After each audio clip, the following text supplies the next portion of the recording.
So let me ask you this. What would you say was the most challenging thing you had to sell? Like the most difficult thing that you had to sell and you were able to actually get that sale made? So I was on a closing call one time, and just for context, the person I was speaking to, he was making 20 grand a month. He had a business of YouTube automation. So I know in my mind, this guy is already successful. He doesn't really need to do the program. The program was starting another business. He doesn't really need to do it, but he wanted to. So it was more so out of a desire rather than necessity. So within the first 5 minutes of the conversation, he said something ridiculous, which was, I don't know if I can trust you. It seems like a scam. Ooh.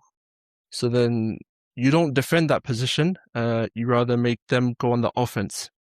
And it's not your job to justify it. It's their job to justify what they said. So then what I did is I spin it back on him. I asked him, you're a very smart guy as a business owner, which that then plays into the ego. Yeah. Because every person that you speak to, they have a different ego. So I told him, you're a very smart guy. You're you know things around business.